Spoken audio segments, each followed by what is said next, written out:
तो हमें चाहेंगे कि नगर पालिका में जितने वार्डे आ रहे हैं सबका दौरा हम लोगों ने किया, हमारी टीम ने किया है।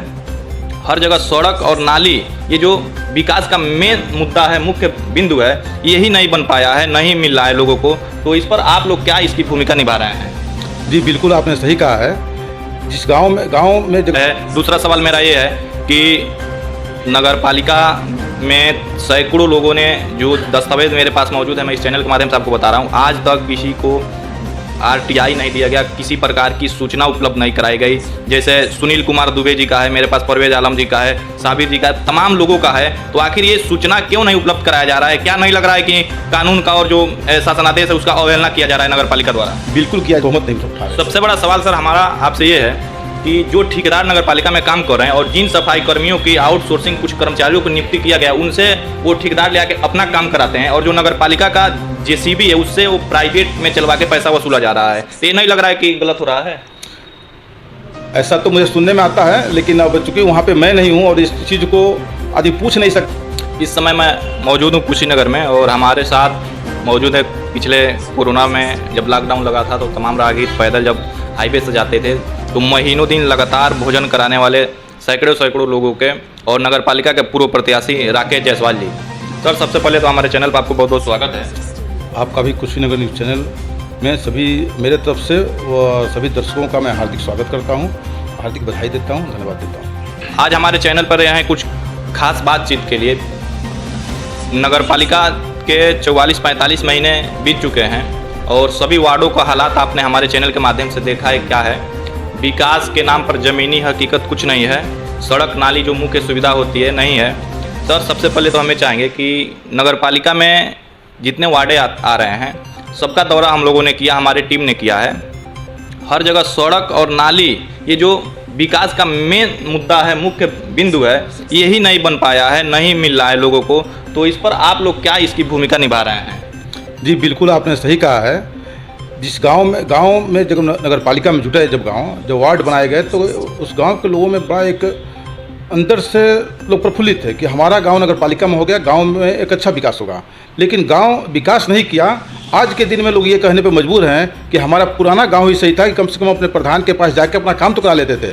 आज की स्थिति है कि गांव में खड़ंजा उखाड़ दिया गया इंटरलॉकिंग के नाम पे। इंटरलॉकिंग आधा अधूरा हुआ, वो भी उखड़ गया, उसके बगल की दीवारें गिर गई, लेकिन नगर पालिका प्रशासन के कान पे कहीं जू नहीं रेंग रहा है। ये सही कह रहे हैं। आपके गांव में हमारे चैनल के माध्यम से लोगों ने कहा कि ये नगर पालिका नहीं नर्क पालिका बन गया है। मेरा पुराना गांव सही था, ग्राम सभा सही था, जो ग्राम सभा ने काम कराया वो नगर पालिका से कहीं ना कहीं बेहतर था। तो आखिर जब गांव वार्ड में बदला, नगर पालिका में जुटा, इसलिए जुटा कि गांव की तरक्की होगी, विकास होगा, तो फिर गांव क्यों ऐसे लोग बोल रहे हैं? क्योंकि इस समय नगर पालिका का जो धन आता है उसमें बंटरबाट हो रहा है। अगर विकास हो रहा है तो माननीय लोगों का हो रहा है। यहाँ के नगर पालिका जो अध्यक्ष हैं वर्तमान में, आप उनका विकास देख लीजिए कि चुनाव के पहले उनकी स्थिति क्या थी और आज स्थिति देख लीजिए, इस समय वो किस स्थिति में है। अब मैं सीधे कहना चाहता हूँ कि चुनाव लड़ने के लिए सुनने में आया था कि उन्होंने अपनी ज़मीनें तक बेच दी, और आज की स्थिति है कि वो कितनी ज़मीनें खरीद चुके हैं, और उनके जो आवास है इसके पहले वो ITR तक नहीं दाखिल किए होंगे, वो अपना या अपनी पत्नी का, लेकिन आज उनका ITR जो करोड़ों में दाखिल हो रहा है, इस 5 साल के अंदर उनकी आय कहाँ से बढ़ी, ये मैं जानना चाहता हूँ। ये जांच का विषय है। दूसरा सवाल मेरा ये है कि नगर पालिका में सैकड़ों लोगों ने, जो दस्तावेज मेरे पास मौजूद है, मैं इस चैनल के माध्यम से आपको बता रहा हूँ, आज तक किसी को RTI नहीं दिया गया, किसी प्रकार की सूचना उपलब्ध नहीं कराई गई।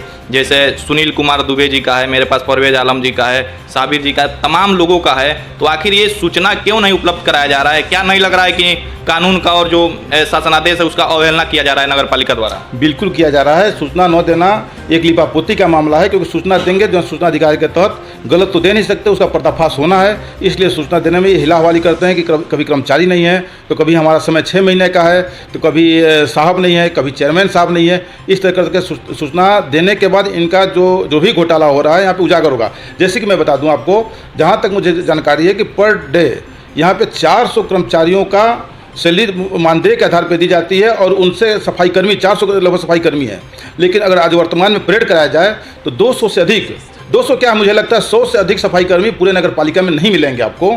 300 से अधिक नगर पालिकाओं का जो भी उनका डेली वेज का पैसा बन रहा है, वह सीधे यहाँ के जिम्मेदारों के पॉकेट में जा रहा है। 350 आउटसोर्सिंग कर्मचारियों की नियुक्ति किया गया है, जिसमें जिले से बाहर के भी लोग हैं और अन्य जगह के भी लोग हैं। नगर पालिका के बहुत खास तौर से कुछ लोग हैं। तो ये नहीं लग रहा है कि सरकार के धन को बंदरबाट किया जा रहा है या लूट खसोट करने में लोग लगे हैं। ये 400 में आउटसोर्सिंग और नगर पालिका जो सफाई कर्मी सभी का मैंने बात कहा, और ये सही है कि लगभग इसमें 150-200 का लिस्ट बनाया जाए।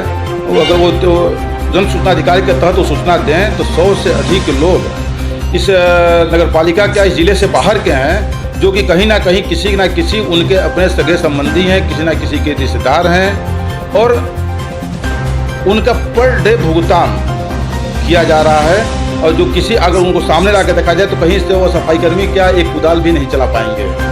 आप भी चाहते होंगे, आप भी चुनाव लड़े, आप भी चाहते होंगे क्षेत्र का विकास हो, वार्डों का विकास हो, लेकिन 4 साल होने को हैं। आज तक जो वार्डें बदहाल है, जहाँ तक नाली सड़क तक नहीं मिल पाई लोगों को, तो क्या लग रहा है कि 1 साल में मिल पाएगी? मुझे ऐसा कुछ नहीं लग रहा है। काम करने के लिए अपनी नीयत साफ होनी चाहिए, अपना मन साफ होना चाहिए। यहाँ तक कि हम सोच लें कि मुझे अपना ही विकास करना है तो नगर का विकास नहीं हो सकता है। आप जो नाली की बात कर रहे हैं, गांव में आप जाइए, नालियाँ बनी हैं, बीच गांव में जाकर छोड़ दी गई हैं, बीच गांव में पानी लगी हुई है। चाहे जिस भी गांव में जाएंगे आपको यही पाएंगे। और विकास करने के लिए मैं जहाँ तक जानता हूँ, अगर स्वच्छ मन हो, इतना धन नगर पालिका में आ रहा है। यहाँ राज्य वित्त का पैसा है, 13वां वित्त का पैसा है, 14वां वित्त, इसके बाद गवर्नमेंट का समय समय भेजती है। नगर पालिका की अपनी आमदनी है जो कि टैक्सी स्टैंड के माध्यम से है, जो यहाँ पे भाड़े मिलते हैं दुकानों के, उसके माध्यम वो है।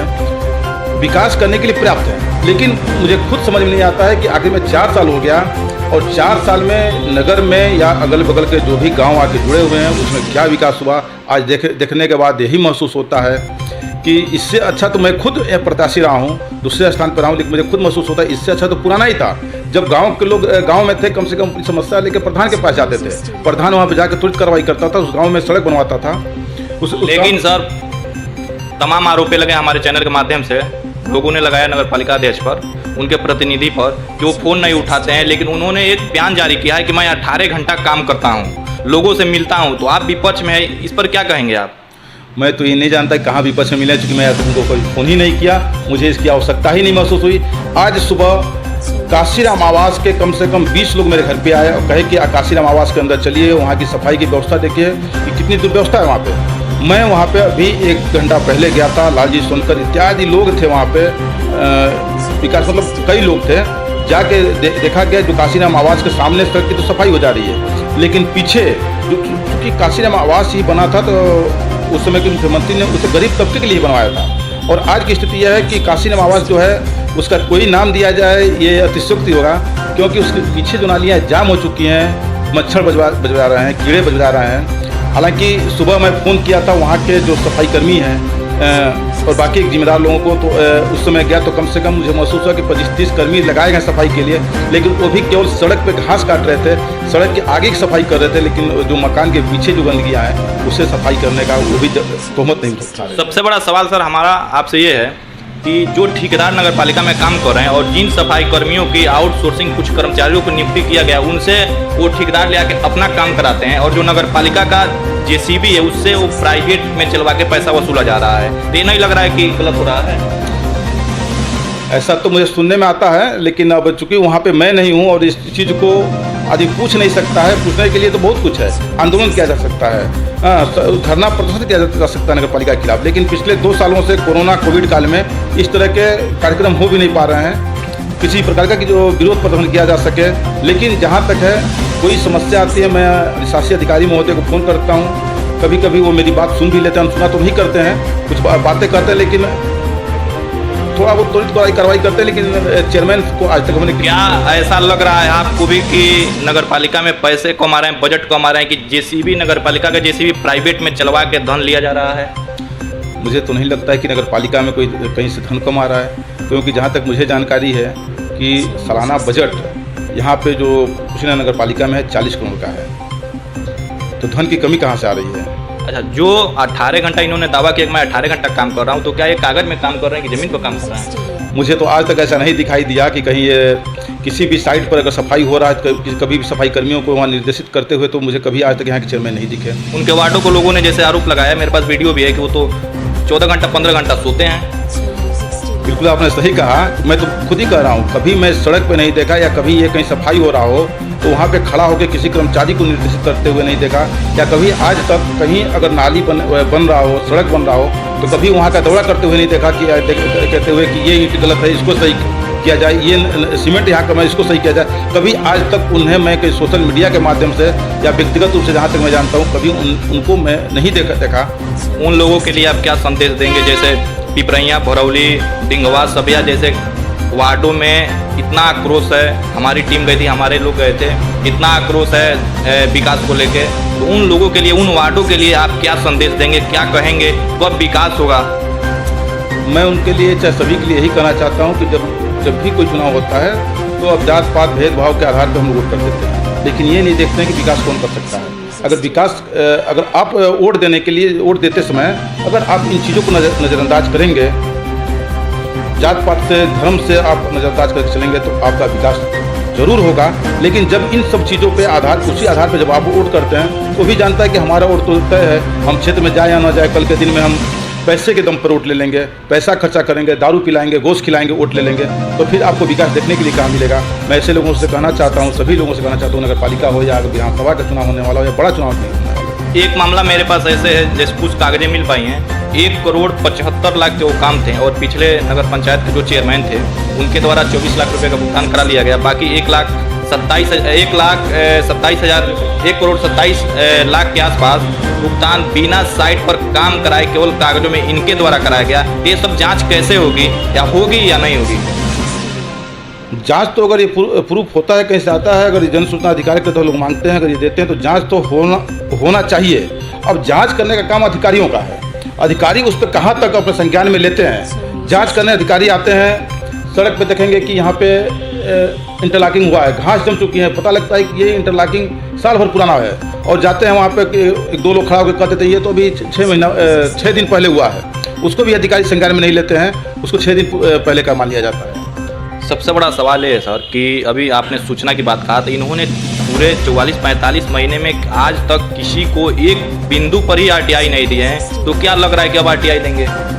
जिनको इन्होंने RTI नहीं दिया है उन्हें कानूनी कार्रवाई करना चाहिए, जन सूचना अधिकार के तहत उन्हें उस पर आगे बढ़ना चाहिए। लखनऊ उसके लिए एक अलग से कोर्ट इस चीज़ को मानते हैं RTI न देने का मतलब कि भ्रष्टाचार को दबाया जा रहा है?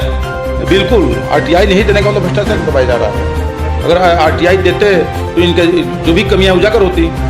इन्होंने यहाँ तक जो नियुक्तियाँ इन्होंने किया है आउटसोर्सिंग का, उसका भी डिटेल इन्होंने वो नहीं दिया RTI के माध्यम से, तो ये सब भ्रष्टाचार को दबाने के लिए ही कर रहा है।